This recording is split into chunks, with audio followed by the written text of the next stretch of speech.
powered by Riverside.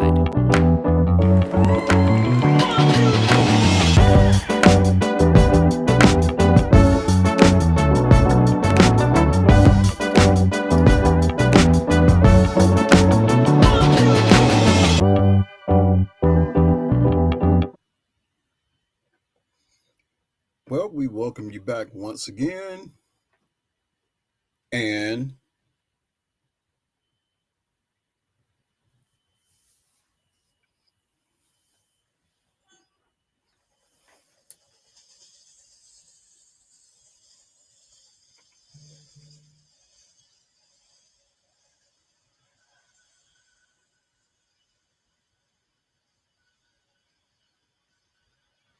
yeah, we got the train back on the track again.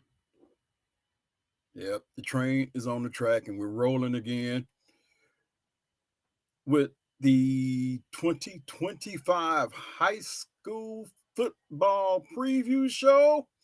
We're coming down the track and we're coming to a stadium somewhere near you this season. And it may start this Friday. So buckle up and let's enjoy this ride. And we're back for the same reason we was here yesterday, and that is to give you some more preview. Yesterday we looked at the rankings of all classes, including 8-man and 6-man, and we gave you a preview of 6A. So today we're just going to jump right on into this, and we're going to start with 5A because the defending champions from 2024, St. Thomas Aquinas. Who was the runner-up? Hayes. So here we go, starting the review off. While Mill Valley entered last season as the favorite in 5A, a distinction earned by entering the 2024 campaign on a streak of 5 straight championships, nobody was sleeping on St. Thomas Aquinas, which returned to Class 5A after spending 2022 and 2023 in Class 4A, capturing the state championship in 2023. The two seemed on a collision course that couldn't end in the state championship. What a bummer. With both in the East bracket, and when that collision occurred, it was epic. Aquinas went into their 5A quarterfinal clash undefeated, while Mill Valley's only loss came to Lee's Summit, North Missouri. Mill Valley had ended Aquinas' season 3 straight years prior to the Saints dropping to 4A and positioned itself to maintain the upper hand, taking a 22-15 lead with less than 6 minutes remaining in the quarterfinal game. Now, I want to put a pin there because when you talk about St. Thomas Aquinas, that school is a championship program in several other sports. I believe their baseball team is dominant. We know their girls' basketball team is dominant because they went on a 7 championship streak. So that school just produces championships in multiple sports.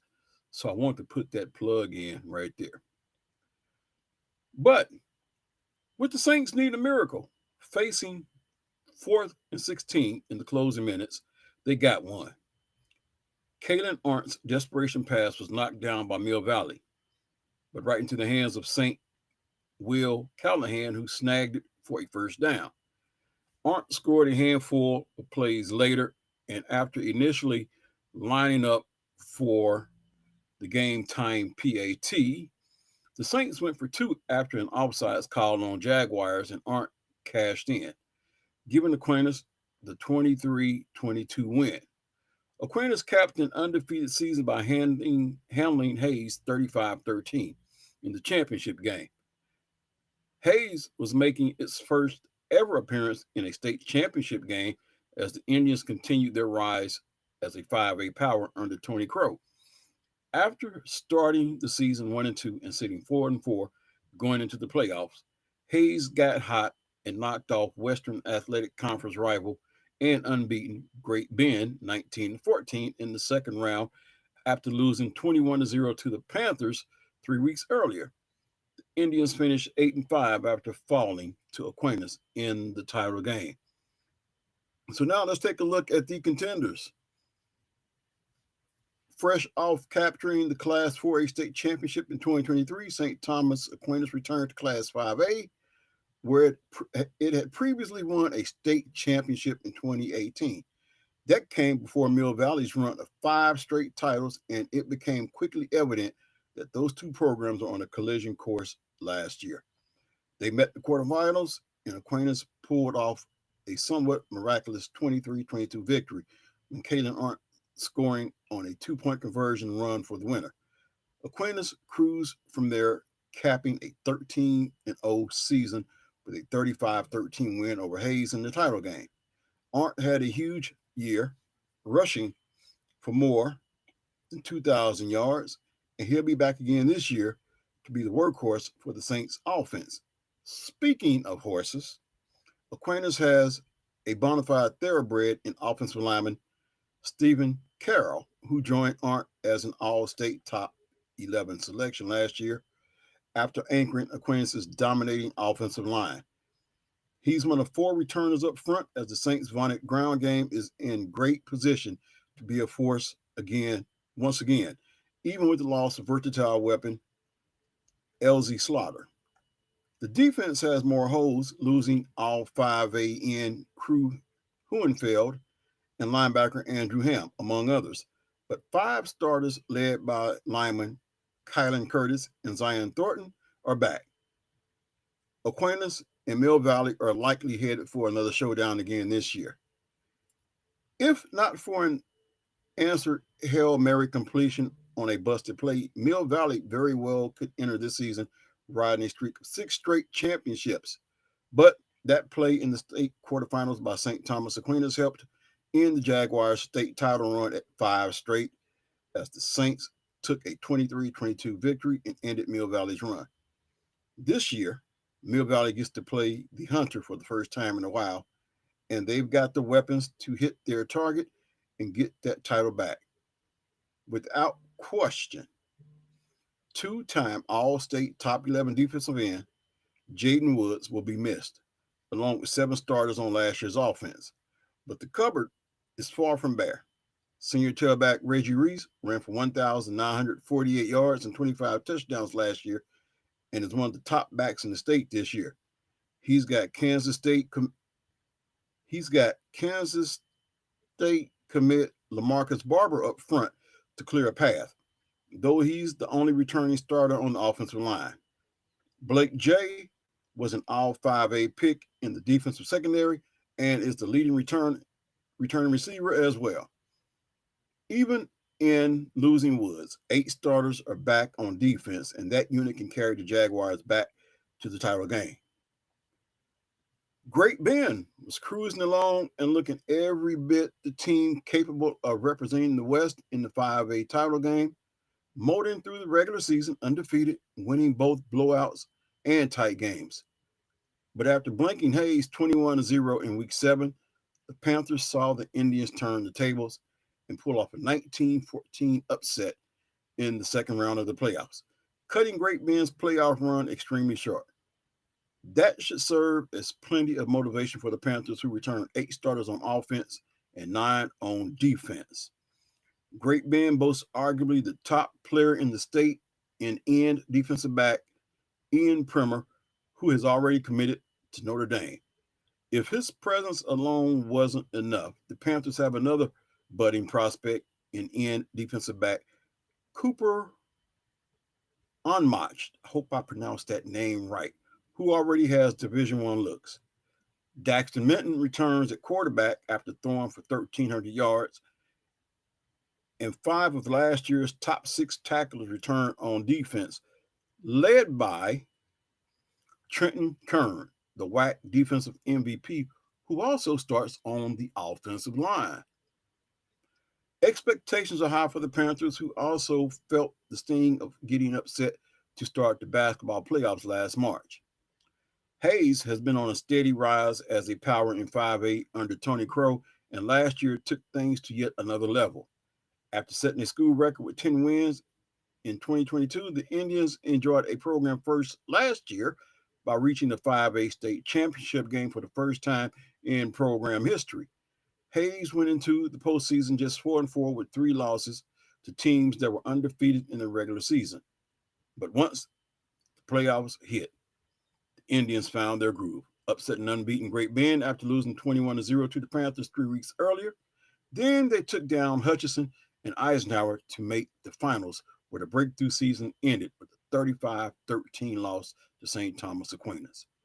Crow thinks this team could be even better despite having to replace leading tackler Dalton Myers. 8 starters do return on that side of the ball, and 8 return on offense as well. Hayes has one of the top linemen in the state in junior Gus Corsair, who has multiple Division I offers already, and also has a top-notch tailback in Holden Lynn, who ran for 1,800 yards last year. The schedule is still daunting with non-league games against ranked 6A foes, Derby in the opener and Manhattan, but Hayes still should be a factor for the title in 5A this season. The record is always deceiving when it comes to St. James Academy, which twice won Class 4A state titles after going into the playoffs each of those seasons at 4-4. Last year, the Thunder started the season 1-4 and hit the playoffs with the 3-5 mark before winning 3 straight to reach the state semifinals, where a 6-6 season closed with a loss to eventual champion St. Thomas Aquinas. The Thunder only returned 3 starters on each side of the ball this year, graduating 32 seniors off last year's team. The offense will get a boost with the addition of transfer tailback Jake House, son of Chiefs assistant coach Matt House. The defense will be led by returning All-League Andrew Maurer. Moving up to Class 5A a year ago, Basil Linwood didn't see much else change as the Bobcats continued their winning ways, going 8-2. They started the season 6-0 before falling to Seaman, and then ended the season in the second round of the playoffs with a loss to Nemesis St. James Academy, which also moved up from 4A last year. While the ground game must be rebuilt, the passing game is in good shape with the return of quarterback Carson Dixon, 1,828 yards, 22 TDs, and receivers Nash Morrison, 551 yards, 9 TDs, and All-United Kansas Conference tight end Roman Miller. Baser lost defensive leader Garrett Pierce, but returns All-League performance at each level, led by defensive back Nate Martin, kicker Colin Zimbelman is a major weapon as well and connected on 5 field goals last year. Blue Valley was 6-3 last year, with one of those losses coming in the playoffs against St. James Academy, whom the Tigers had beaten earlier in the season. The Tigers must replace several key pieces of last year's defense, including Eastern Kansas League defensive MVP in McGuire Richmond. Only a handful of starters return overall, but the Tigers always seem to be in the mix, whether they're in 6A or 5A. It took some time, but Gene Wire's presence finally made a splash last year at Blue Valley North. The Mustangs labored through the rigors of the tough Eastern Kansas League and went into the postseason just 1-7. But they knocked off one loss, DeSoto, in the playoff opener, and then beat Leavenworth before the run ended with a quarterfinal loss to St. James Academy. The Mustangs should be better equipped to hit the ground running this season, despite losing several key players to graduation, including standout tailback Frank Triben. DeSoto has posted 10 straight winning seasons under Brian King, including winning at least 7 games in 8 of those 10 seasons. Last year, the Wildcats were stunned in the playoffs opener by 1 win, Blue Valley North, abruptly ending a 7-2 season. Replacing a stellar senior class that included Iowa State signee Charlie Wolben and all 5A running back Jaden Lane will be a challenge, and only 4 starters are back on offense and 5 on defense. But The Wildcats are enthused by their summer workouts and will lean on a defense that features standout wrestler Emerson Jaden and returning all league Angel Rivera at linebacker and a healthy Ryan Sack at defensive end after he missed the early part of last season with a broken leg. For the past 2 seasons, Eisenhower, that's just right up the road for me, has come within a play of two of reaching the state championship game for the first time in program history, falling in the 2023 semifinals 42-39 to Cape and Mount Carmel, and then 24-14 to Hayes in last year's semifinal. The Tigers have gone a combined 19-5 the past 2 seasons to emerge as a power in 5A. To stay there this year, they'll have to replace 7 starters on each side of the ball. The offense will have almost an entirely new look with the graduation of All-State top 11 receiver Carter Pabst, and that kid was a baller, who rewrote some state records with 1,655 yards and 29 TDs last year, as well as multi-year starting quarterback Derek Morgan. Eisenhower may lean a little more on the ground game early this year as their replacements ease into their jobs, a task made easier with the return of 1,200-yard rusher Braden Pappas. Leading tackler Julian Gallegos, hope I pronounced that name right, returns to lead the Tigers defense and will team with fellow senior Jackson Reed to give the Tigers a strong linebacker duo to build around. The potential Goddard had last season was shown in a 22-16 win over Andover Central, a game that I was in attendance at last year, that went on to capture the Class 4A state title. The Lions couldn't ball that formula all season and finished 6-3, falling 7-6 in the playoff opener to Valley Center. 7 stars are back on each side of the ball, and the Lions have their largest senior class since the district split with Eisenhower. The offense will get a makeover this year, going back to the gun spread option of the past. Defensively, all league linebackers Gage Goings and Elliott Walk are back to be the backbone. Despite a young offensive line and the loss of quarterback Robert Hunter to transfer, Hutchinson still responded with a solid 8-3 season that ended with a playoff loss to a red-hot Hayes team. The good news is this year, those linemen, 4 of 5 starters return, are veteran, and Hunter has transferred back to give the offense a jolt it will need after losing all 5A back Cade Smith, who ran for nearly 1,900 yards last year. 7 starters are back overall on offense and 5 return on defense. Though the loss of Terrell King, who was a jack of all trades, will be a big hole to fill. After winning just 5 games the previous 2 years combined, Leavenworth posted a 6-4 mark and reached the second round of the playoffs. The Pioneers returned a dynamic playmaker in Davar McCray, who shines in all 3 phases. If some other pieces can emerge around him, Leavenworth could build on last year's success. Liberal went 7-3, but will have a new look with Trevor Powers taking over as head coach for the departed Brown Looters. The Redskins lost all 5A linemen Hudson Rice and Tyron Holmes and leading rusher Xavier Porras, but returned standout receiver James Pfizer, 783 yards, 9 TDs, among 5 starters on offense and 6 on defense. The high-flying passing game that Maize South has boasted for the past several seasons will have a different look to it this year with the graduation of quarterback Tate McNew and receiver Landon Gatto. That duo helped the Mavericks to a 6-4 mark last year as they averaged 35.6 points per game. South may lean on its defense early this season, especially with Hunter Higgins, a Kansas commit, back to lead that group. Pittsburgh went 7-3 last year and put up a strong fight against eventual champ St. Thomas Aquinas in the playoffs, falling 28-14. The Purple Dragons returned 10 players who started at some point last year led by linebacker Demaris Partey, last year's United Kansas Conference champion. Seaman will have a new look on offense this year after graduating the key components of last year's potent passing attack that led the Vikings to an 8-3 mark. Gone, the quarterback, Max Huston, 33-11. That's right, 3,311 yards, total yards.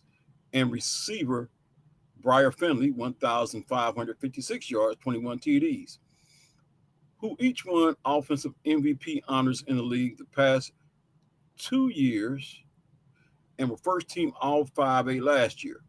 Leading rusher, Caden McKinney, 977 yards, 15 total TDs, returns for the Vikings to lean on early. Linebacker Cameron Bryan, 112 tackles, is back to lead the defense. Spring Hill went 8-2 last year, but will have almost an entirely different look about the program. Jason Feeback has left for his alma mater, Belton, Missouri, and in his place comes Fred Bouchard, an accomplished coach in Missouri during his career with more than 250 career victories. He'll inherit a team that was senior heavy last year, so he'll put his stamp on things in a hurry. Senior quarterback Jordan Miller returns after throwing for 1,090 yards and is one of 6 starters back on offense. Though leading rusher Patrick Stump leaves a big hole after graduating, junior defensive back Brooke Bayer is a rising prospect and was first team All-League last year. So there's a look at 5A. And we still have some more to go. And I'm going to get as much to you as I possibly can. Who knows, I may even extend this even into tomorrow, which is also opening high school football week. But now we're going to take a look at 4A. The 2024 state champion, just right up the road for me as well. Andover Central. I had the opportunity to see them play last year. It was that game they lost against Goddard. But they used that and marched their way on to the program's first ever state championship. The runner-up was Bishop Miege. Eventually, the dam was going to break. The last time a public school had won the Class 4A state championship, Division II seasons included, was in 2013 when Buhler claimed the crown. That's a long time. In the 10 years since, private schools, Bishop Miege, St. James Academy, and St. Thomas Aquinas, had ruled 4A, with Miege counting for 7 of those titles, including 6 straight from 2014 to 19.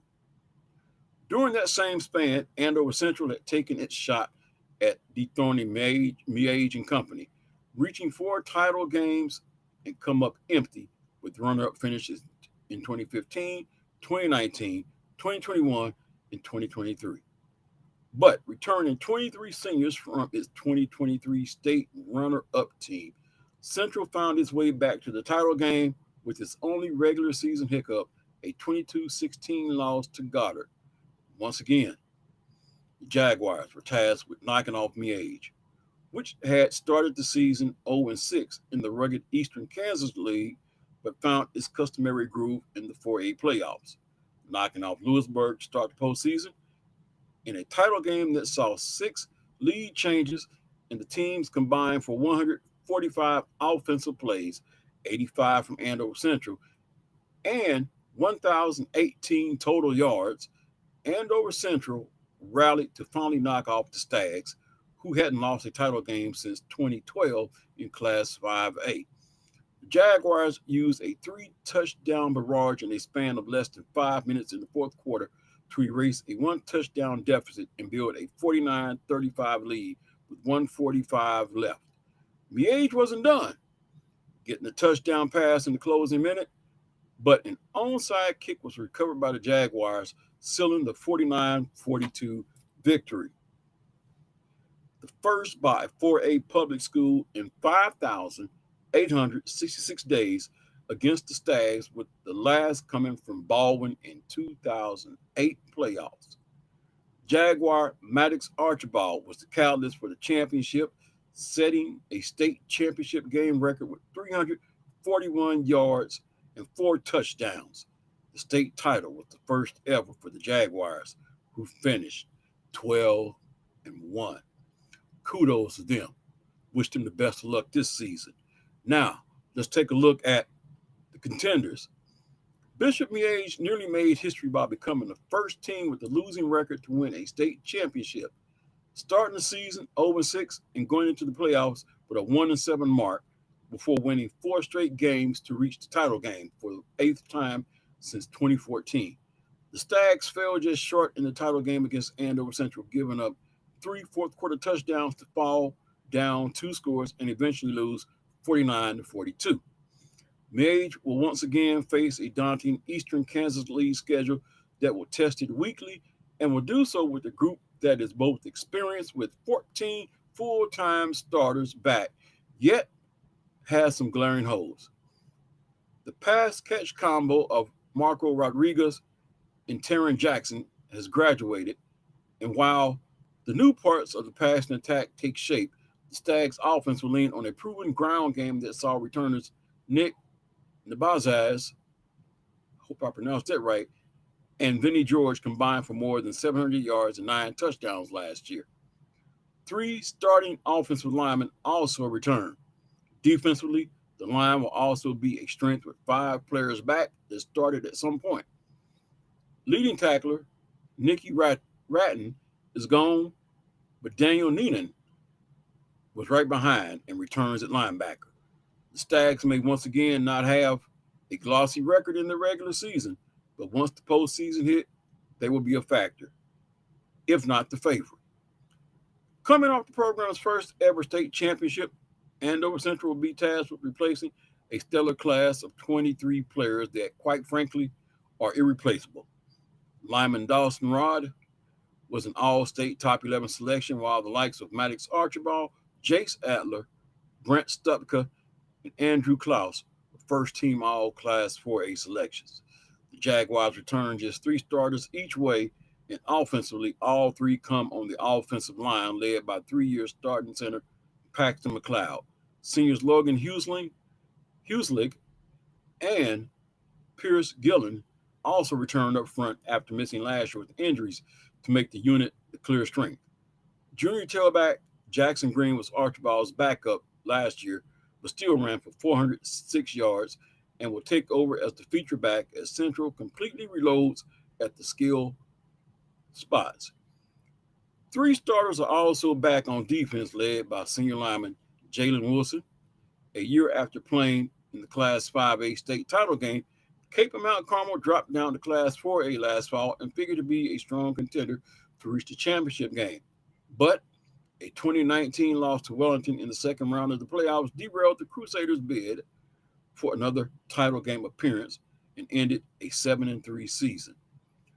With a majority of last year's production back this season, 6 starters each way, Capon could make a deep run this season. Offensive line is a strength with 3 returning starters led by senior Nick Anshu, while linebacker Kyle Purvis leads the defense.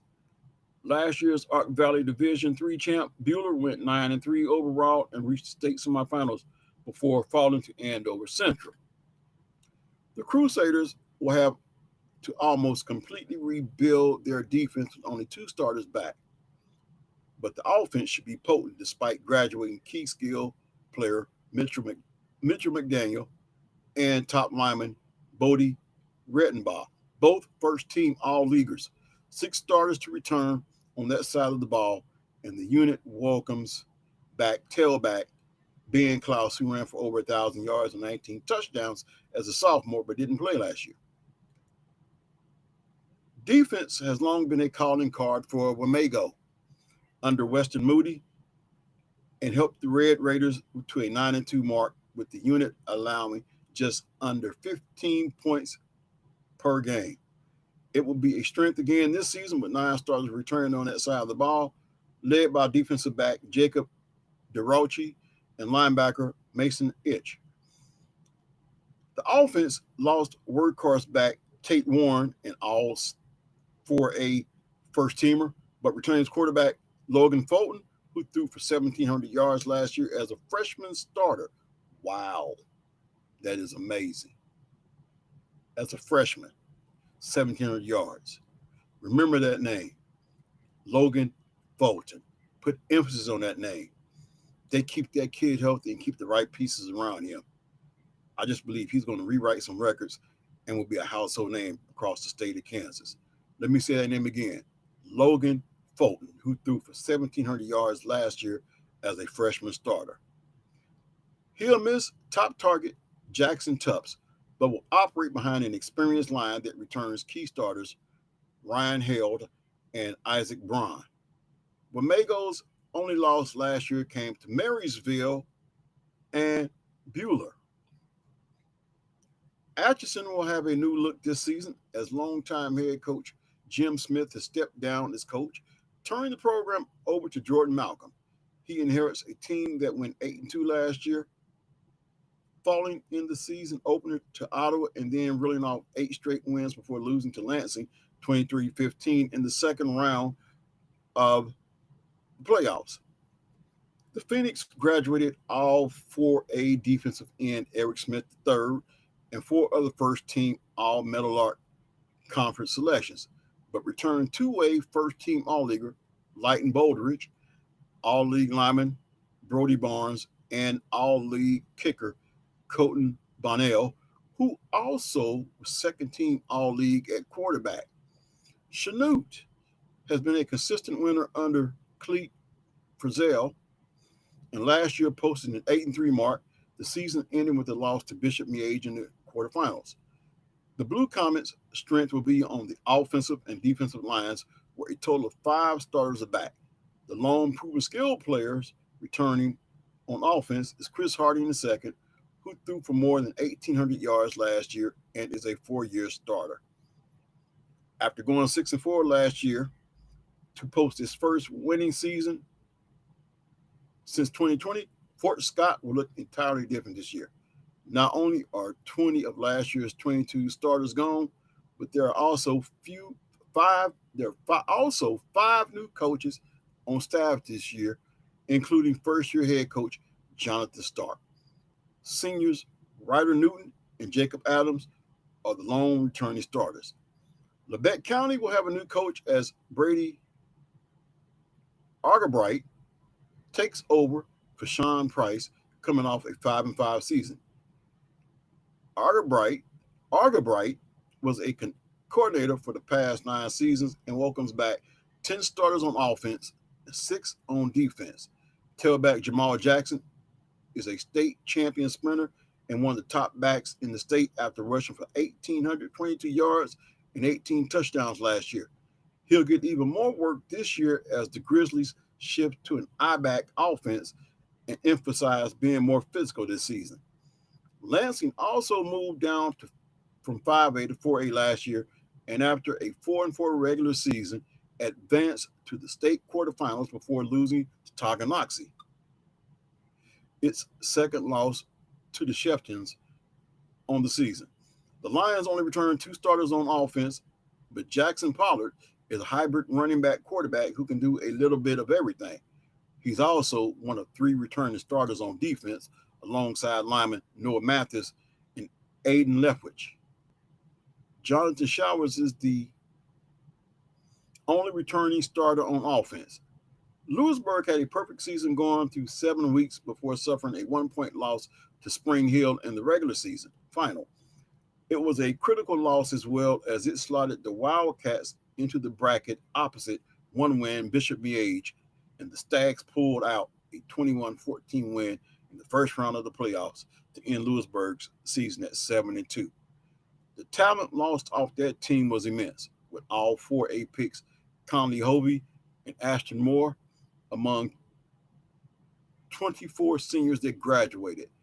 That leaves Coach Drew Harding with just 2 starters back each way, with lineman Johnny Henderson, a 2-way starter.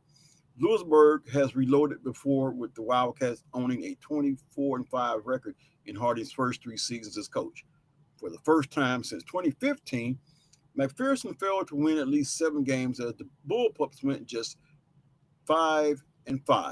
They returned 6 starters on each side of the ball and have one of the best receivers in 4A in Ashton Malm, who hauled in 10 TD grabs last year. Who will be getting him the ball this year is the question, with three upperclassmen battling it out. But the weapons around whoever wins the job are strong as McPherson looks to get back to being a factor in the 4A race. Mulvane completely flipped its fortunes from 2023, and it went 3-6, posting a 7-3 mark last fall. The Wildcats might be even better this year with 8 starters returning on offense, 7 back on defense. Senior quarterback Manny Myers was the Ark Valley Chisholm Trail Division Ark Valley Chisholm Trail 3 offensive MVP last year after accounting for more than 2,600 combined rushing and passing yards and 31 TDs. He's got 4 offensive linemen back in front of him and all 3 of last year's starting receivers. Sound like that offense ought to be nice and potent. The ground game will have a new look with the graduation of Fisher Dye, who led them in rushing the past 2 seasons. Having built Topeka High into a consistent winner during his stint there, Walt Alexander has been building things at Ottawa, and last year the payoff began to show up. After posting seasons of 3-6 or worse in his first 3 years, Ottawa jumped to a 6-4 mark last year. The Cyclones look to take another step this year and return an offense that should be one of the best in Class 4A. Senior receiver Nate Sims is a Kansas commit, and teams will, with leading receiver Aiden McCullough, to provide 2 big weapons for returning quarterback Hayden Hull, who threw for just under 2,000 yards and 21 touchdowns last year. One thing I want to say is I'm amazed by looking at all of these quarterbacks that are just putting up numbers, strengthening their profile. I hope a lot of these quarterbacks get on a lot of college radars. They're part of 7 starters back on offense, while 8 starters are back on defense, led by leading tackler Leon Marler. Sims also stars at defensive back and in the return game and was an all 4A first teamer there. Winning the big game against the powers that be in 4A is something Ottawa must prove this season. Tonganoxie has reached the state semifinals each of the past 2 seasons, losing to eventual champion St. Thomas Aquinas in 2023 and then to Bishop Miege last year. The Sheftons finished 80-4 overall. That does not sound right, but I'm going to read it as it is. The Sheftons finished 80-4 overall last season after starting